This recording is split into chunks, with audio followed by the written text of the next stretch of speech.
Oi pessoal, tudo bem? Vamos começar agora o nosso quarto tema com o título de Deus Criador. Seguindo aqui a nossa metodologia, vamos fazer uma leitura comentada e vamos começar então. Ao contrário dos outros grandes mistérios de nossa fé, a Trindade e a Encarnação, a criação é uma primeira resposta às questões fundamentais do homem acerca da sua própria origem e do seu fim. Que o espírito humano se faz e, em parte, também responde, como mostram a reflexão filosófica e os relatos das origens da cultura religiosa de tantos povos. Costuma-se distinguir entre o ato criativo de Deus e a realidade criada, que é o efeito desta criação divina. Bem, então essa pequena introdução, né, fala bastante quer dizer, eu tenho como o, a meta, né, levar a gente a refletir sobre a ideia de que a realidade ela é criada por Deus. Isso daí está em diálogo com a ideia de que a realidade ela é fruto do acaso. Então, é um diálogo com a tradição não, desculpa, com a vertente, vamos dizer assim, filosófica que não concebe a existência de Deus, ou que tem percepções distintas disso. E esse eu acho que é o grande ponto desse tema. E eu já vou, inclusive, resumir ele agora, porque ele vai permear todo o assunto, né?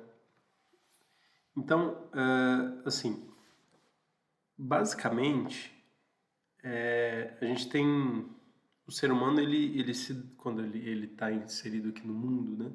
Quando ele se dá ele tem compreensão de si e da realidade que o cerca, logo vem aquelas questões essenciais, né? E uma delas é por que as coisas existem, como elas existem. São, vamos dizer assim, perguntas existenciais, né? E ao longo da história humana, o ser humano respondeu isso de diversas formas. Assim, basicamente, né, tem duas grandes percepções. Ou o universo, a realidade, ela é criada por um ser superior, ou ou ela é fruto do acaso, né? Como se todos os átomos estivessem caindo no abismo da eternidade, e de repente um se choca com o outro e através desses choques, vamos dizer assim, tudo se cria, né? Então, nenhuma dessas duas realidades elas podem ser comprovadas pela ciência, né, de uma maneira satisfatória. Ainda é tudo muito no campo, tudo é nesse sentido no campo da filosofia e da teologia. Então, a tradição, né, a revelação, ela atua nesse sentido, indicando, né, o caminho de interpretação onde não há, onde a racionalidade humana encontra seu limite, que é justamente para essa resposta, né? Então a revelação ela diz, não, olha, a realidade foi criada, né? E ela foi criada por Deus. Então esse é um primeiro ponto. Um segundo ponto é que dentro dessa ideia da criação, ou seja, da realidade criada por Deus, existem compreensões distintas. Então, e que a realidade, que a compreensão cristã, especialmente a católica, ela trouxe uma luz nova para a humanidade, que isso é muito interessante.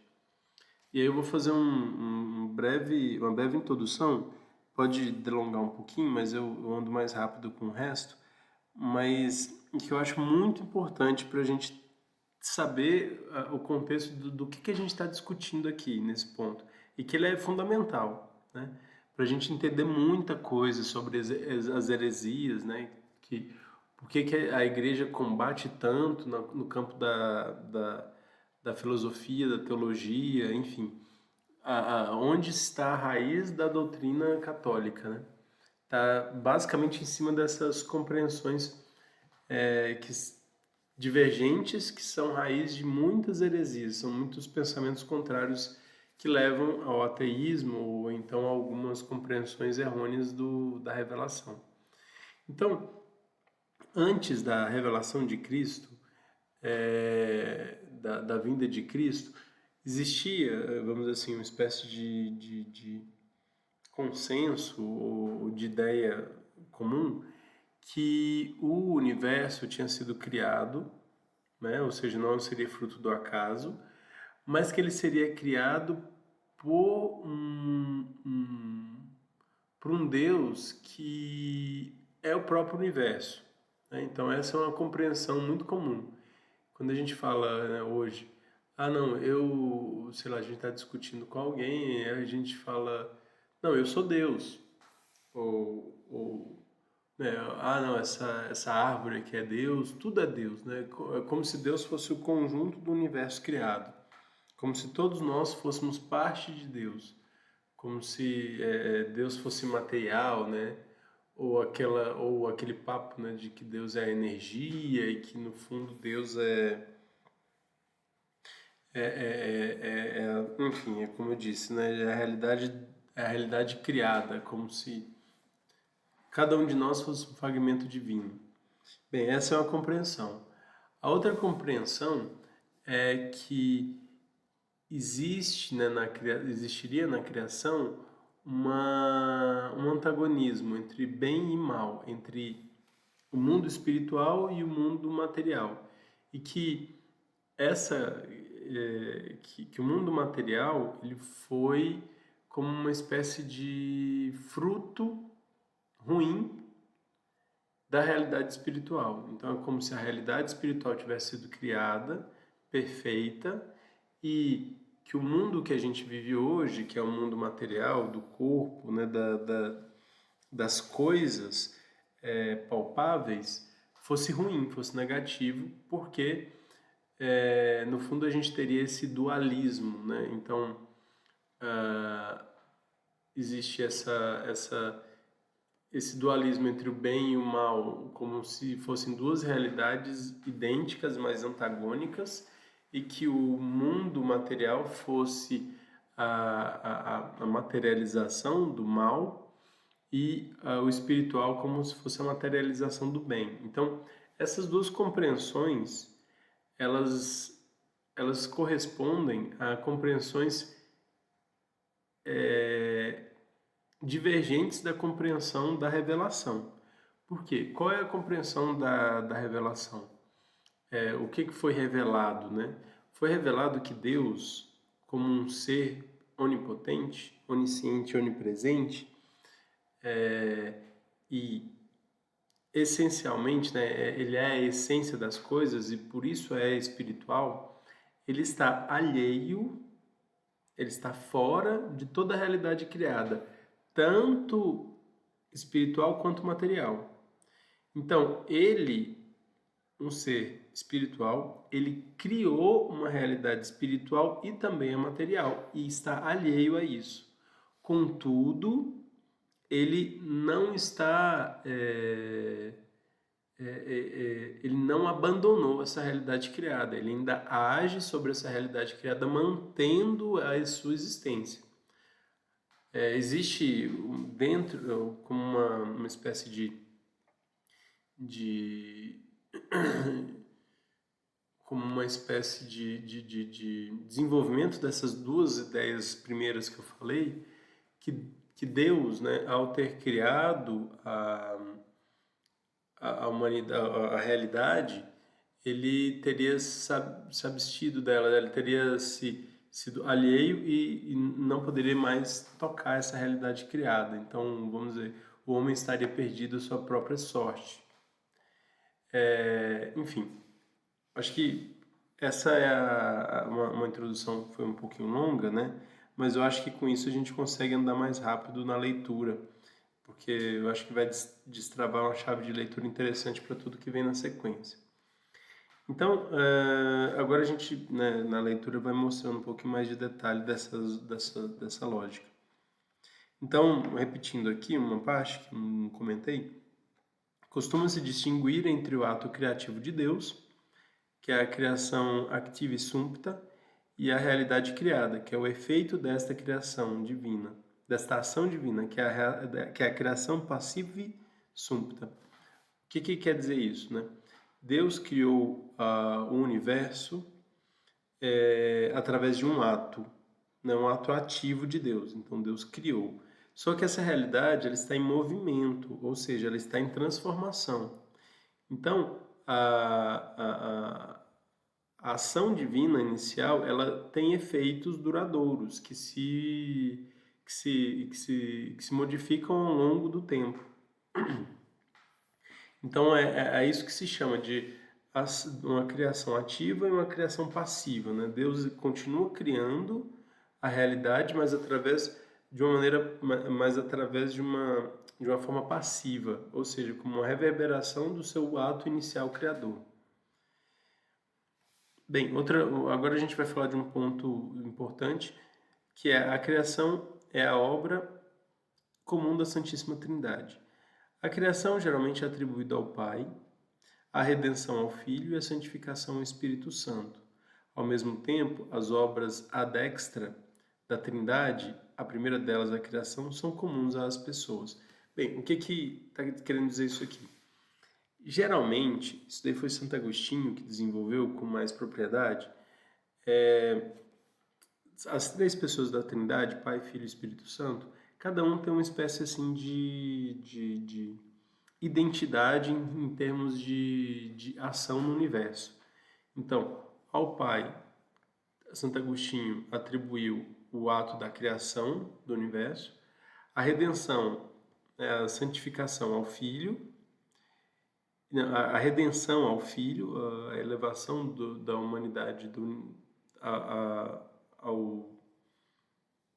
ao grau, né, vamos dizer, divino ao Filho, e a santificação, ou seja, a nossa ao processo de forjamento no espírito humano dessa capacidade ou da possibilidade de voltarmos ao seio do Pai é a ação do Espírito Santo. Contudo, isso aqui é interessante. Existem dois tipos de obra em Deus, na Trindade. Existem as obras internas, ou seja, as relações que existem entre as três pessoas e as relações dessas pessoas com o universo criado. Então, isso daí é chamado de ad intra e ad extra. Então, as relações ad extra, que são tudo para fora, né? Tudo que Deus criou para fora, é chamado de ad extra, e tudo ad extra é relativo às três pessoas, não é relativo necessariamente a uma pessoa exclusiva. O Deus criou o universo, então Deus Pai criou o universo, Deus Filho criou o universo, Deus Espírito Santo criou o universo. Mas existe uma espécie de identidade para facilitar nossa compreensão do que cada um fez, né? Bem, Criador do céu e da terra. No princípio, Deus criou os céus e a terra. Nestas primeiras palavras, da Escritura afirmam três coisas. O Deus eterno deu início a tudo o que existe fora dele, de Deus, né?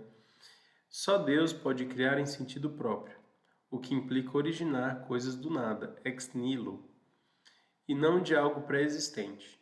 É coerente, então, apropriar a onipotência criadora ao Pai, já que ele é, na Trindade, segundo uma expressão clássica, fons e origo, fons et origo, ou seja, a pessoa de quem procedem as outras duas, princípio sem princípio. Então, comentando aqui um pouquinho, né? É, de acordo, voltando um pouquinho com aquela introdução que eu fiz, né? De acordo com a compreensão cristã, Deus, é, ele é autossuficiente, ele não precisava ter criado o universo, ele não tem uma intenção específica com a criação do universo, é, e ele não necessita do universo para sua existência, da realidade criada, da realidade fora dele, né? Então, Deus deu como ato de amor a criação de algo que não fora dele, né? E aí, nesse sentido, só ele pode criar em sentido próprio, ou seja, quando a gente cria, o ser humano cria alguma coisa, na verdade ele está transformando algo que já existe. Então, quando a gente faz uma cadeira, a gente, na verdade, transformou a madeira que a gente pegou de uma árvore que já existia. Quando a gente cria uma casa, quando a gente cria, sei lá, até a nossa forma de pensar é através das coisas existentes. Então, nada se cria, tudo se transforma. O único ser capaz de criar do nada, ex nihilo, é Deus, né? Sem nenhuma preexistência.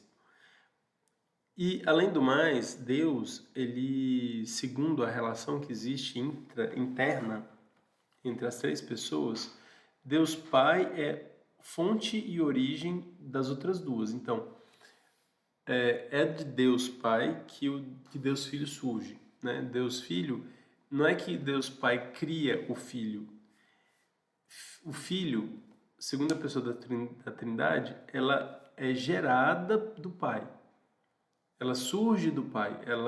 A fonte do Filho é do Pai. Contudo, a gente não pode confundir isso aqui, né, numa perspectiva humana, como se como se fosse algo temporal, né?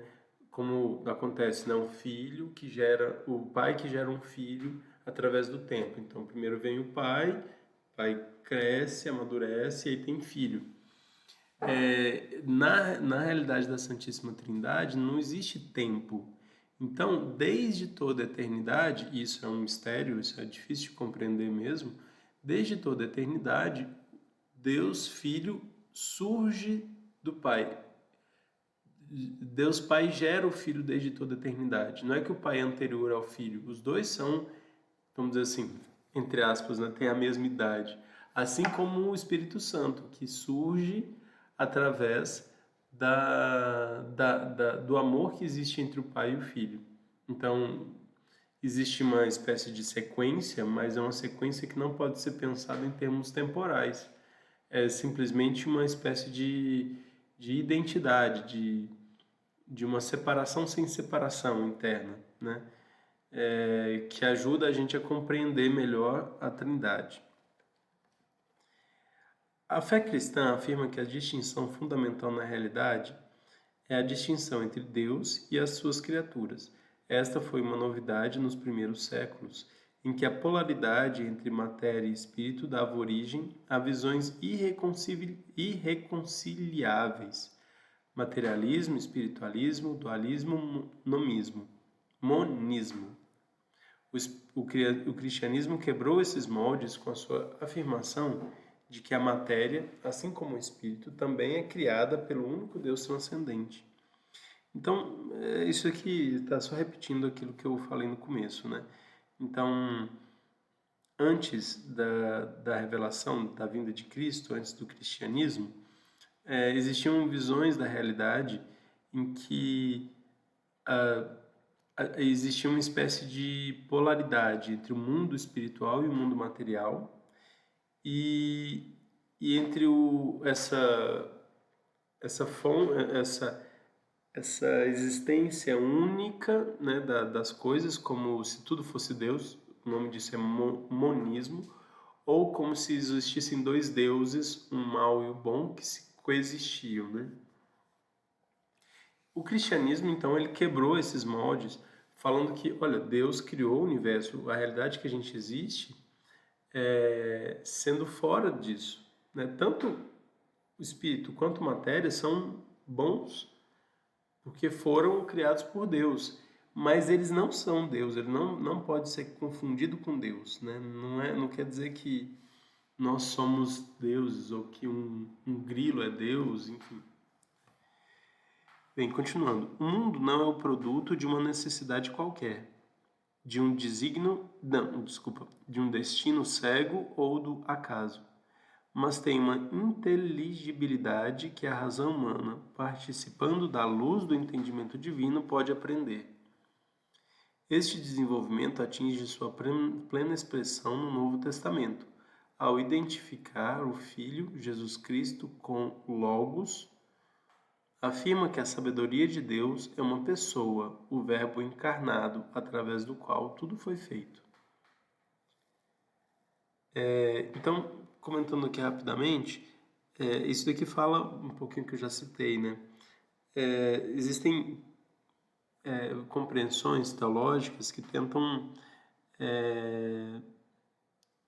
criar uma espécie de obrigação a Deus de ter criado tudo, como se Deus mais ou menos precisasse, né, tivesse uma urgência interna de criar algo que não fosse ele.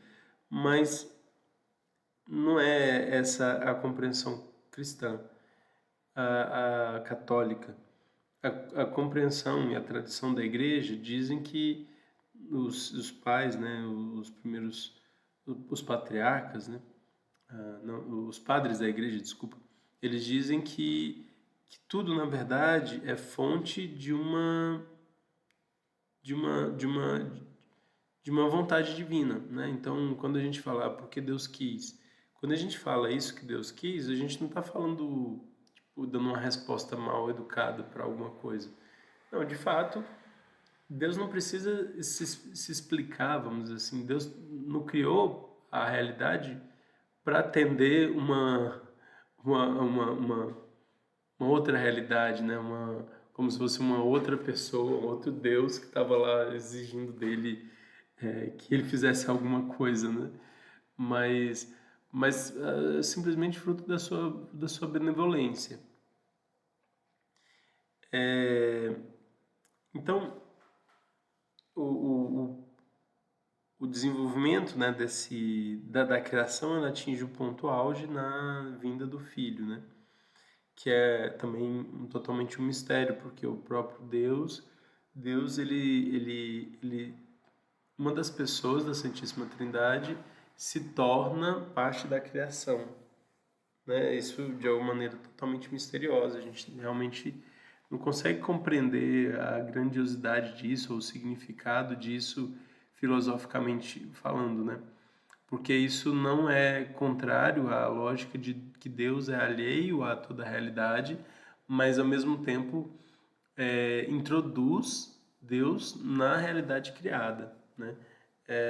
Por isso que se dizem, inclusive dizem que existe essa teoria de que a queda angélica foi justamente porque o anjo, né, como um ser totalmente espiritual, ele tem a noção de toda a realidade criada, todo o universo, todo o tempo. Então ele viu que Deus entraria na sua criação na forma de um homem, que é um ser inferior ao anjo, menos perfeito que um anjo, e que em função disso haveria tido início o pecado angélico, né? Que o pecado é uma invenção angélica, não é uma invenção humana.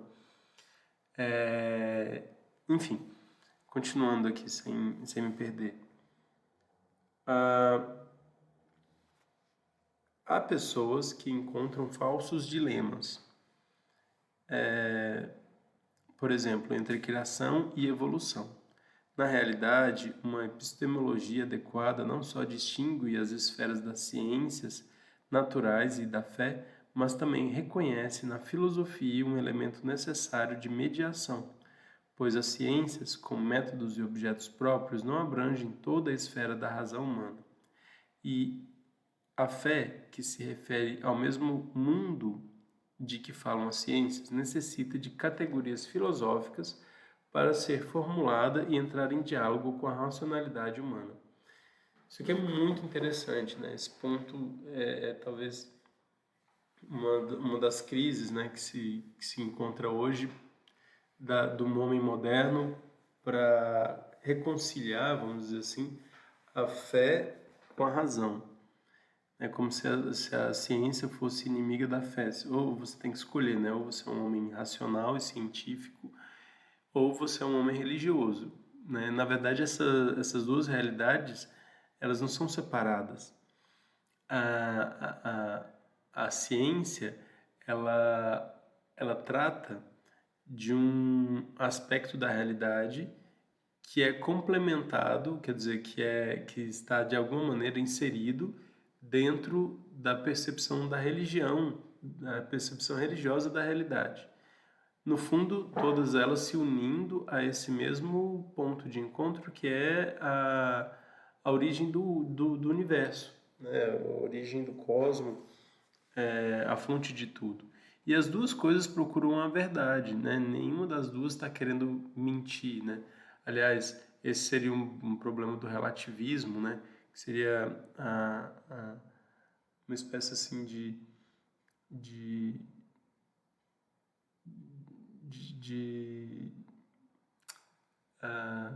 de perda, vamos dizer assim,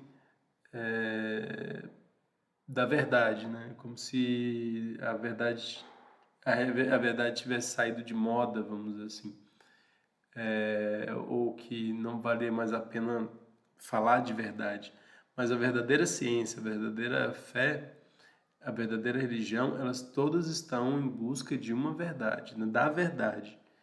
Por isso que elas não podem ser distintas, porque se existe uma verdade, essa verdade é Deus e tudo corrobora para essa verdade, então a fé e a razão elas são complementares para a compreensão da realidade. Como mesmo fala aqui, a fé, a religião, ela precisa da racionalidade para se tornar comunicável, né?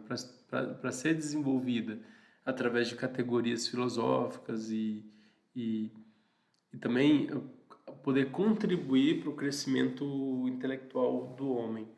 Por outro lado, a ciência ela é incapaz de responder as questões existenciais que são a essência do pensamento religioso, né? Então, a verdade, ela necessita desses dois universos que são complementares. E uma verdadeira religião, ela não tem medo de ser questionada, porque ela não tem medo de ser... Porque se ela buscar fé, se encontrarem ali um ponto de erro, né, um equívoco, então é porque ali também não está Deus, né? Deus não está no equívoco. Então a fé ela precisa da ciência também ela não pode, vamos dizer, a ciência não tem capacidade, né, de tirar os dogmas, né, da religião, ela não tem condição de fazer isso, né, apesar de muitas pessoas utilizarem uma narrativa da ciência para dizer que os dogmas são irrelevantes, né, não podem ser levados a sério, mas a ciência ela é incapaz de quebrar um dogma, né, um dogma através da revelação. Ela simplesmente ela simplesmente não consegue chegar até esse ponto, né? Ela não consegue dar uma resposta definitiva através disso, né? É impossível com a ciência definir se Deus é trindade ou não, né? Ou se existe Deus, né? Como eu já falei em comentários anteriores, né? Não tem como você colocar Deus numa olhar Deus assim no microscópio e ver lá provar que Deus existe através de uma experiência. Bem, continuando. Cremos que o mundo procede da vontade livre de Deus, que quis fazer as criaturas participarem de seu ser e de sua sabedoria e de sua bondade. A afirmação cristã da liberdade divina criadora permite superar a limitação de outras visões, que, colocando uma necessidade em Deus, acabam por sustentar o fatalismo ou o determinismo. Não há nada, nem dentro nem fora de Deus, que o obrigue a criar. Então, a gente já comentou sobre isso, né? Vamos avançando. O mundo foi criado para a glória de Deus. Deus criou tudo não para aumentar sua glória, mas para manifestá-la e comunicá-la. Por libérrimo desígnio, criou simultaneamente, desde o início do tempo, do nada, ambas as criaturas, a espiritual e a corporal. Quando afirmamos, portanto, que o fim da criatura é a glória de Deus, não se defende uma espécie de egocentrismo divino. Ao contrário, Deus, por assim dizer, sai de si mesmo para se comunicar com as suas criaturas. O otimismo cristão está enraizado na exaltação conjunta de Deus e do homem. O homem só é grande se Deus for grande. Deus criou tudo para Cristo, que é Deus e homem, e, em sua gloriosa exaltação, a humanidade se eleva enquanto se manifesta o esplendor da divindade. Bem, então, são muitas informações que poderiam ser, né, desenvolvidas amplamente, mas de maneira geral a gente já citou, a gente já passou por isso, só comentando rapidamente então, é importante dizer que o nosso espírito, e isso eu acho que é um ponto que precisa ser muito marcado, nós, homens, né, somos seres espirituais, nós temos um espírito, mas e também temos matéria, também temos um corpo, né, nós somos e a alma, né, nós somos essa mistura, né. Existem espíritos puros, como os anjos, né, e os demônios, mas eles não podem ser confundidos com Deus, né? A gente não pode achar que quando a gente morre, nosso espírito se torna Deus, né? Como se Deus, por ser espírito, então todos os espíritos fazem parte da realidade divina, né? Uma realidade que a gente não tem acesso, porque somos também materiais, mas, na verdade, o que precisa ficar marcado é que Deus também está, apesar de ser espiritual, ele está alheio, ele está fora da realidade espiritual criada, que ele criou, né? Então, quando a gente morrer, a gente vai continuar tendo a nossa própria identidade, vamos dizer assim, entre aspas, espiritual, que não se confunde com Deus, né? Nós podemos ser divinizados, né, que é a santidade, ou seja, nós podemos entrar em comunhão profunda com o Espírito de Deus, mas a gente nunca vai ser Deus, como pregam algumas compreensões, especialmente as orientais, né, de que tudo é Deus, esse monismo, né? E esse outro mistério, né, que de fato é insondável plenamente, que Deus ele eleva o homem através de Cristo, né? Então a gente pode, vamos dizer assim, se tornar um pouco arrogante, a nossa arrogância, né, em falar que nós somos seres elevados, não está no fato da nossa própria qualidade, mas sim da bondade divina de ter elevado o homem ao seu patamar através de Cristo. Então, esse mistério da encarnação do Verbo é, para a gente, algo incompreensível, né? A gente não consegue se dar conta da grandiosidade que é isso, de que Deus tenha nos criado a sua imagem e semelhança e que através de Cristo tenha nos elevado a um grau inclusive superior aos anjos, né? Nesse sentido de que o Filho do Homem se tornou um de nós, né? O Filho de Deus, o Logos divino se fez carne e habitou entre nós. Então isso é uma realidade muito ampla que a gente não tem noção, né, clara, ou a gente não se dá conta disso com a clareza que a gente precisaria ter, né, enquanto cristãos, enquanto católicos. Bem, continuando. O caráter temporário da criação e da evolução.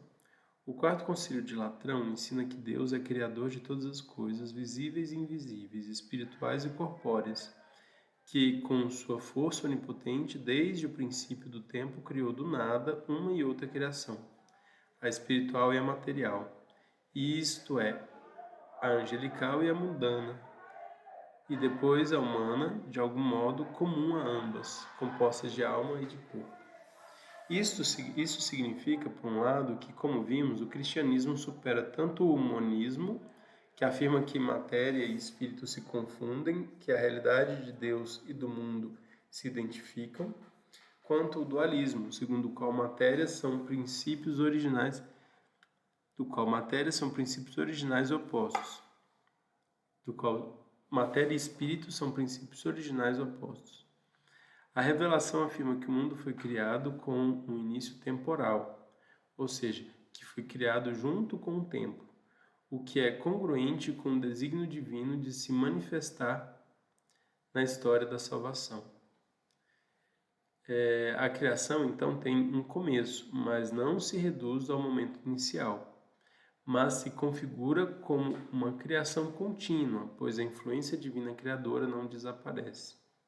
Em uma visão dinâmica, alguns aspectos da teoria da evolução encaixam sem dificuldade, sempre sabendo que é conveniente distinguir os níveis de consideração, respeitando a esfera de ação e causalidade divina como diferente da esfera de ação e causalidade dos seres criados.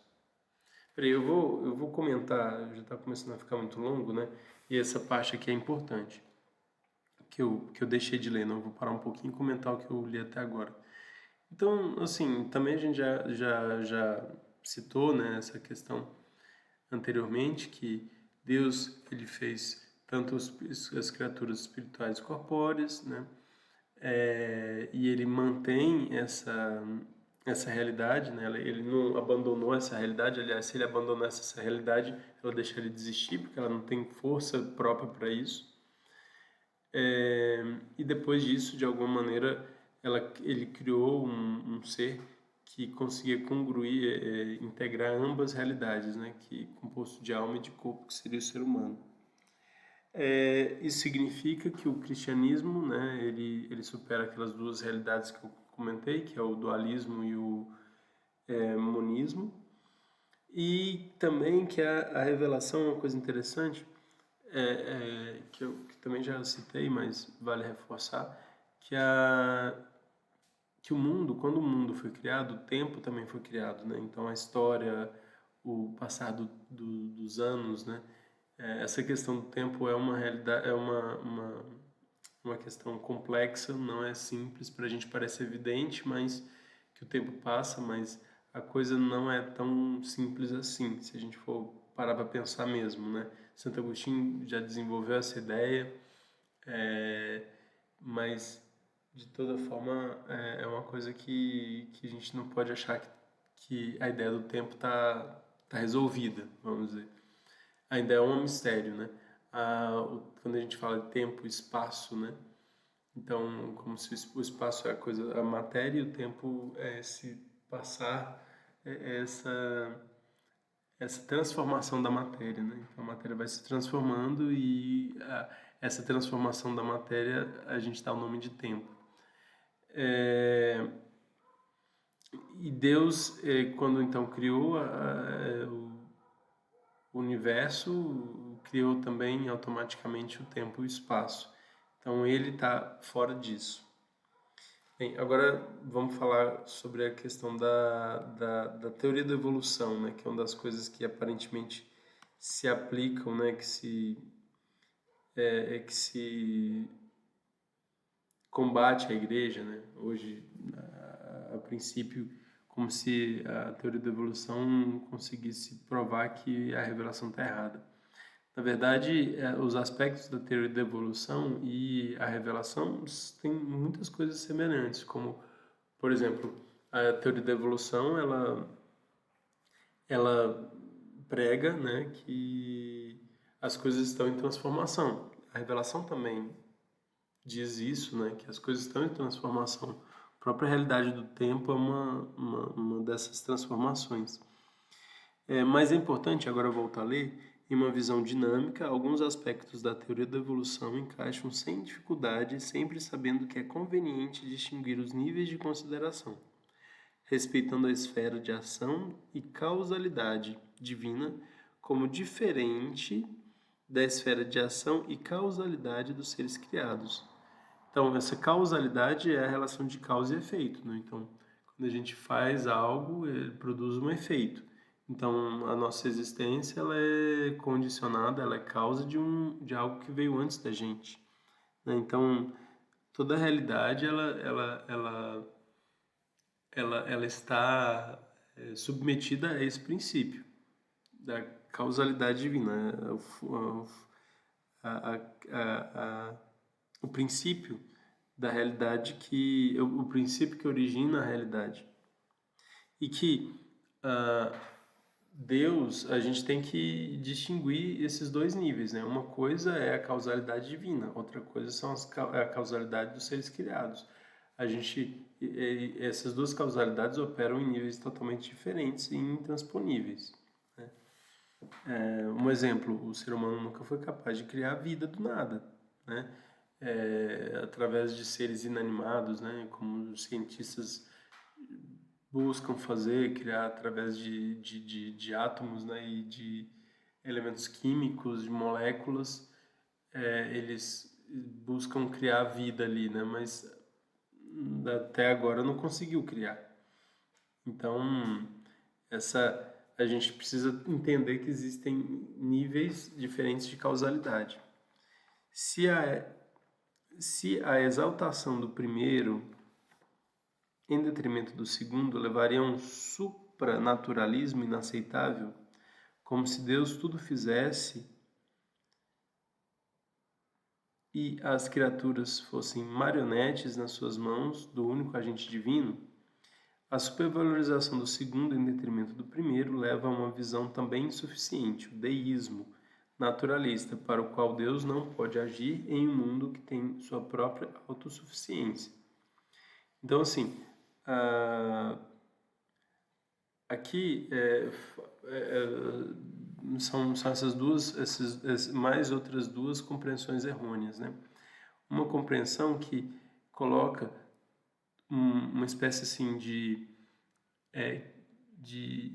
não vou dizer superpoder para Deus, mas coloca um plano de ação divino tão forte, tão intenso. Deus criou e continua criando de maneira que ele não abriria espaço para a criação humana, como se a gente não tivesse autonomia para nada. Então, como se Deus já tivesse tudo plenamente calculado nesse sentido, e que tudo que acontecesse no mundo fosse uma espécie de como se não houvesse liberdade nesse sentido, né? Então tudo já foi concebido por Deus e tudo acontece da maneira como Deus quer. Isso é um problema grave porque primeiro tiraria a noção da liberdade do ser humano, especialmente do ser humano, e com isso, e sem liberdade não há amor. Então, no fundo, quando você defende essa ideia, você está dizendo que Deus ele não é amor. E aí ou que o homem é incapaz de amar a Deus. Então isso daí já quebra com a base do cristianismo, né? E por outro lado, como se Deus ele tivesse apenas criado, mas não pudesse agir sobre a criação, como se a ação divina tivesse acontecido apenas naquele primeiro momento, mas que depois a criação tivesse sido deixada à sua própria sorte, né? Então, nesse caso, Deus seria um Deus impotente, né? Um Deus que não pudesse não pudesse agir, não pudesse conduzir.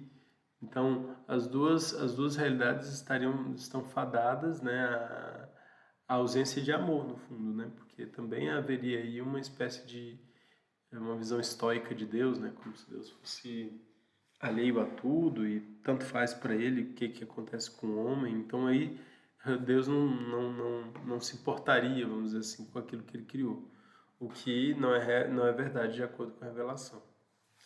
Continuando, né? Na Bíblia, e para não estender muito ainda, né? A gente já está chegando aqui no limite, mas na Bíblia a criação está aberta à ação salvífica de Deus na história, que tem a sua plenitude no mistério pascal de Cristo, que alcançará a sua perfeição final no fim dos tempos. A criação foi feita tendo em vista o sábado, o sétimo dia em que o Senhor descansou, o dia em que culmina a primeira criação e que se abre ao oitavo dia em que começa uma obra ainda mais maravilhosa, a redenção, a nova criação em Cristo. A relação entre esses dois pode ser expressa dizendo que, por um lado, a criação é o primeiro acontecimento salvífico, e por outro, que a salvação redentora tem as características de uma nova criação. Isso aqui é muito bonito. É também falando um pouco sobre aquela questão do adextra, né? Daquilo que Deus age para fora da sua relação interna, né? Então existe uma espécie de segunda criação quando Jesus vem ao mundo. A redenção do homem, ele é como se... É como não, Jesus cria um novo homem, né? Jesus é essa nova criação. Deus criou um homem uma primeira vez e o Filho recria o homem uma segunda vez, através da sua própria encarnação. Então, quando ele cria ali, quando ele se encarna, ele se encarna e também a redenção, né, a sua paixão, todo esse processo cria novamente o homem. Por isso que ele fala muito do homem velho e do homem novo, né? Existe agora um homem novo. Então também, mais uma vez, isso daí reforça a ideia de que a criação ela é atribuída a todos da Trindade, né? Não apenas a Deus Pai. Bem, o último ponto, que é um ponto mais simples para a gente já fechar, a gente já passou aqui, não fui muito criterioso, mas passamos por 5 pontos, né? Esse daqui é o quinto. Consequências da verdade sobre a criação na vida do cristão. Então, Deus cria e salva todo homem e todos os homens. Corresponder ao seu chamado para amá-lo com todo o nosso ser está intrinsecamente ligado a levar o seu amor ao mundo inteiro. Assim, a afirmação de que o apostolado é a superabundância da vida interior manifesta-se com uma dinâmica análoga à ação divina, isto é, a intensidade do ser, da sabedoria e do amor trinitário transborda para as suas criaturas. Isso aqui é muito interessante, né? Então, a criação era como se fosse um transbordamento do amor que existe na Trindade, né? Deus, ele existe e ele se conhece e o seu próprio conhecimento gera uma pessoa que é Cristo, que é a segunda pessoa da Trindade. Então, por isso que ele é o Logos, né? Ele é o Verbo divino, ele é a sabedoria divina. Então, ele é o saber de Deus. O que é mais importante para saber do que o conhecimento de Deus? O que é Deus? Quem é Deus? O que é Deus? Está na mente, está na sabedoria divina. É a sabedoria divina. Então, esse conhecimento de Deus, por Deus ser perfeito, gera uma nova pessoa, que é a segunda pessoa da Santíssima Trindade. E essa relação de amor entre o pai e o filho, né? E que o filho é gerado do pai, é tão intenso, é infinitamente intenso, que gera uma outra pessoa, que é o Espírito Santo. Então, então essa relação, esse amor que existe é tão intensa que ela transborda na realidade criada, né? É como se o amor foi através do amor, né, que veio a vontade de criar o mundo. E isso também pode ser reinterpretado através do nosso pequeno mundo, né, no mundo do nosso cotidiano. E isso é uma coisa muito comum. Quando você tá diante de Deus, quando você se aprofunda nessa relação, quando a gente cresce em vida interior, em vida de oração, e a gente vai descobrindo Deus da mesma forma como Cristo conhece Deus, né? Como ele se conhece, ele conhece Deus, o Filho conhece o Pai.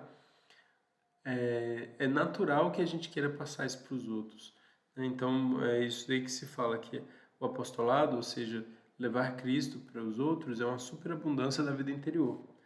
Isso daí é uma crítica também àquelas pessoas que não têm vida interior, aos hipócritas, né? Uma atitude farisaica que quer levar Cristo para os outros, que quer levar a fé para os outros, mas ele mesmo não desenvolve, né? Ele não tem aquilo internamente. Então, o apostolado, o ato de você evangelizar, tem que ser baseada na sua própria experiência, na sua realidade. Se você não tem Deus, você não vai conseguir levar Deus a ninguém, né? Então a gente precisa primeiro priorizar a oração, depois o apostolado, né? Bem, é isso, pessoal. Espero que